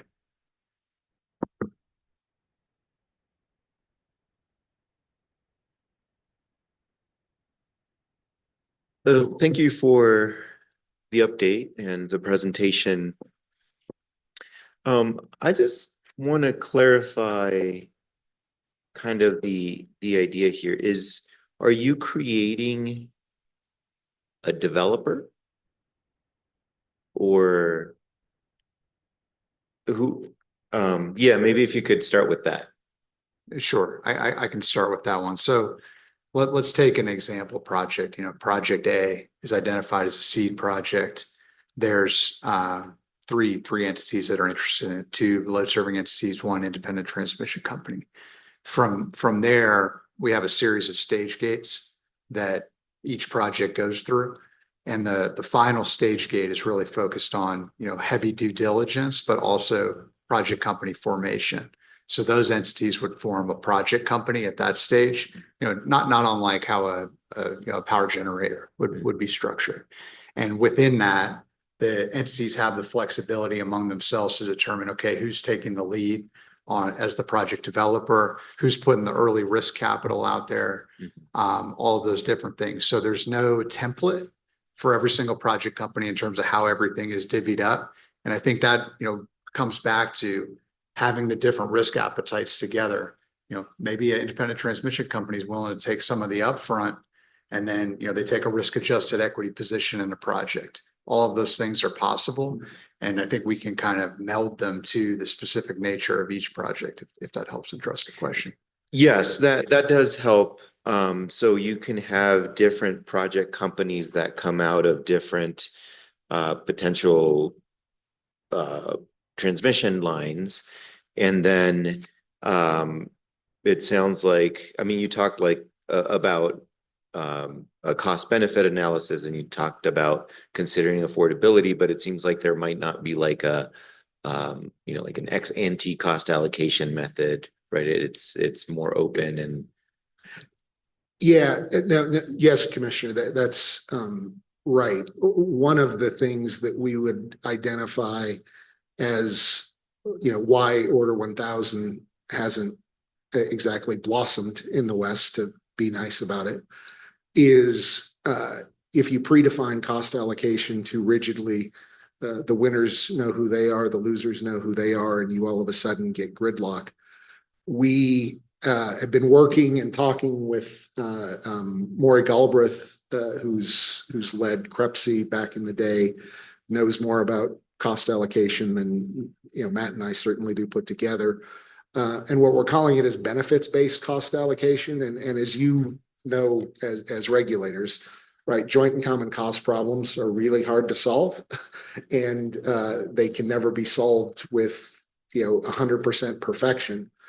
And part of the way we get this done, part of the way we're going to have to ask regulators to look at this ultimately, is that we're solving in part a public goods problem here, and public goods problems need to have a little movement in the joints of cost allocation so that everyone is, not necessarily thrilled, but can tolerate what the outcome is. And that I think is the other, message we try and convey to you here today is, as I think you are already thinking about, which is the energy transition, and then put on top of it the hyperscaler demand growth, both opportunity and challenge, is going to need much more rapid response and innovative thinking from not just utilities, not just developers, but from regulators as well. Because we're seeing numbers, you're seeing numbers in some of these resource plans that are just eye-popping. And we've had a generation of flat load growth, and all of a sudden we're talking about enormous power demands from the hyperscalers, which again, for the state, for the region, we want to try and meet, and transmission is indispensable to meeting that. And that's why I sound a little bit like a broken record, but we want to build with urgency. We can't have a transmission project that starts in 2026 and is complete in 2042. Thank you. Well, gentlemen, thank you for being here today. And, like I say, I've been hearing about this for a while. Felt like it was a good time to put it on the screen. So thank you for being here. And sounds like either from you or from PNM we'll be getting updates pretty regularly. And I will add that the two investor-owned utilities in New Mexico who are not in an RTO are participating in this process. And one of the things we've made sure to do in our curation process is make sure there are projects for everyone, that we can identify benefits, because that's very important, that what we're to build the public support for this transmission is that we're here to benefit you as a West-wide. We're not building extension cords to California.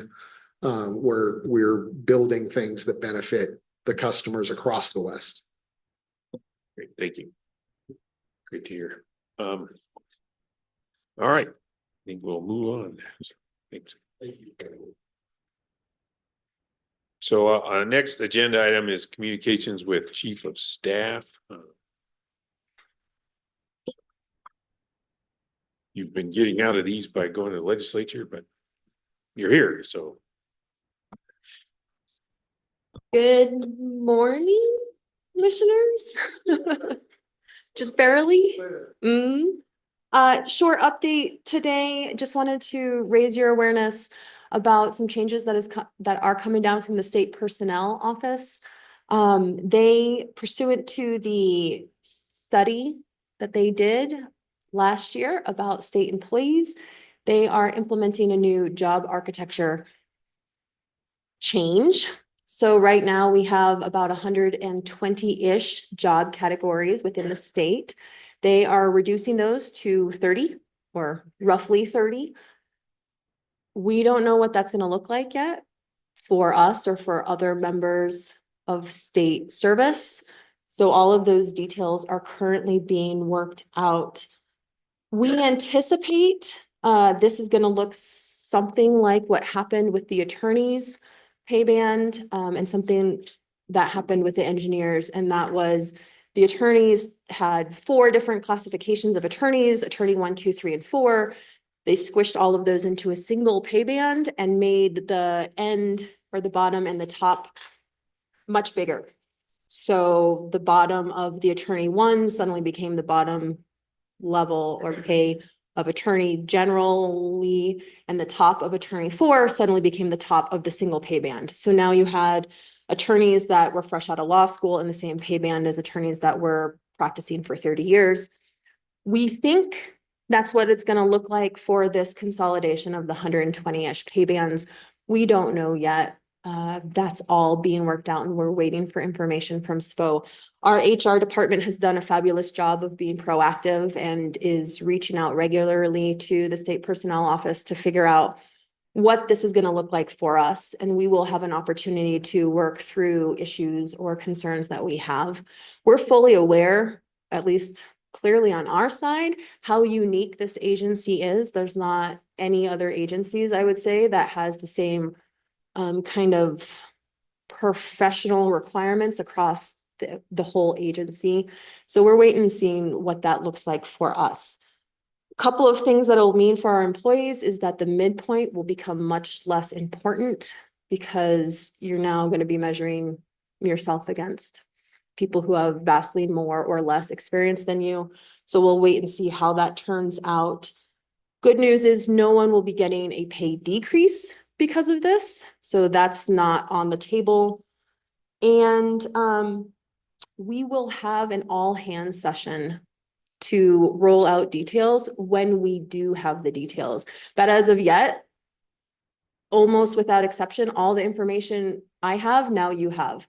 So we're really waiting on seeing what SPO wants to do with this. They do anticipate an implementation of August, which means I really hope that they get us some information before then, because time is a ticket. I am really proud of the work that the agency is doing kind of on a daily basis, but I don't have any specifics or updates for you today. So I will happily answer any questions you may have if I have the information to answer them. Any questions for Chief of Staff? Mr. Chair, I do have one. So the personnel office has jurisdiction over all our employees. I thought they were supposed to be a tool, maybe not a decision maker. And it sounds like they are making decisions that may impact our agency, probably without much consideration of any input we may give them. Mr. Chair, Commissioner, currently we have to operate within the rules and edicts of the state personnel office.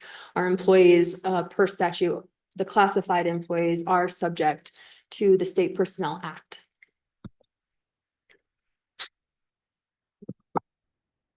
Sounded like a legislator question. Any other questions? No. Appreciate that, and looking forward to hitting the road to Ruidoso. Commissioners, did you have any updates, communications? I've got a list, but I figured you had a chance first.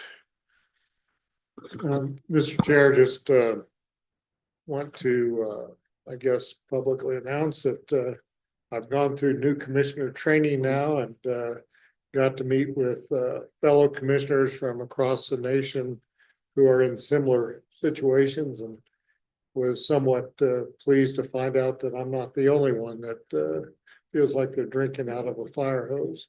But it was very good, and appreciate the ability to go to that and to learn and to spend time delving into the subject matter. It was very good. As the two of you recommended that I do it, I'm pleased that I was able to go. So thank you very much. I would say in Ruidoso, we probably also, I think this subject matter is such that we probably, if we haven't already done so, maybe invite Representative Harlan Vincent and Senator brand new from Alamogordo. He's almost as tall as you, but get the senator who covers Lincoln County as well, because I think they would be interested to know what is being done to deal with that relationship with the first responders, and particularly the fire department, because Harlan Vincent, Representative Vincent, was a former fire chief for the city or the village of Ruidoso. So he would probably have particular interest in that, and it probably affords us an opportunity to, again, secure a good relationship with them. So we ought to probably at least extend an invitation to them. Thank you, sir. A great suggestion there. Commissioner Aguilera? So while Commissioner Nybert was, learning more about the secret handshake, I went yesterday to the conference that the U.S. Hispanic Chamber of Commerce had right next door at the El Dorado. And so I was on a panel there with Leah Marcus Peterson, who's a commissioner in Arizona, and Zoe Lees from Excel. And we talked about procurement and had a good conversation there. Staying along the lines of panel discussions next week, Choya and I are going to tag team a discussion at the 2025 New Mexico Energy Policy Symposium, which is in Espanola. And nobody wants to miss that because it's going to be awesome.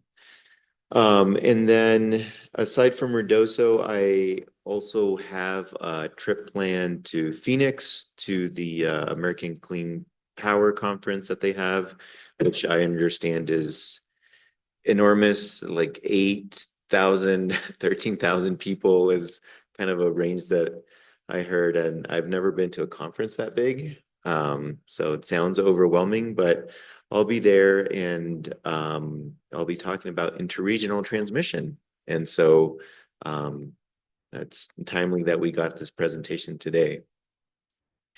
And so that's, I think, probably as far as I should go. And those are my updates. Great, thank you.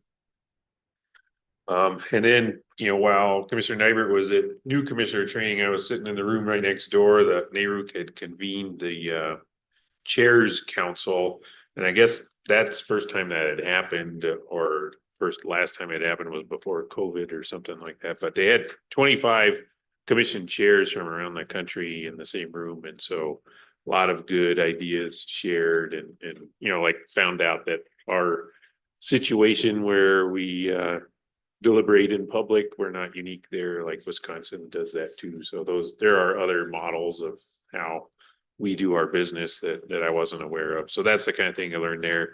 Got a fascinating rundown on artificial intelligence from a commissioner in Florida.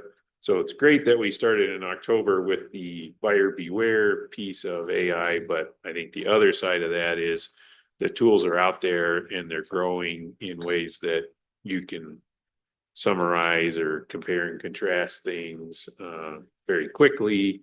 And so with all the information that comes to our door, it could be pretty useful. Like, didn't know this, but there's a tool that can turn something into a podcast. So you have like two non-existent human beings talking to each other. So if you are a person who learns by listening rather than reading, that's the kind of thing that AI can do for you. So anyway, I've got a long list of things, and I've got a meeting with Choya tomorrow just to kind of run through that list, and we'll talk about what is feasible for us and hopefully get some growth from there. And then yesterday was at FERC for the FERC NARUC collaborative. The conversation there was on gas electric coordination, and a lot of interesting insights, from NERC and ISOs and from the gas folks, and then there was a representative from manufacturing.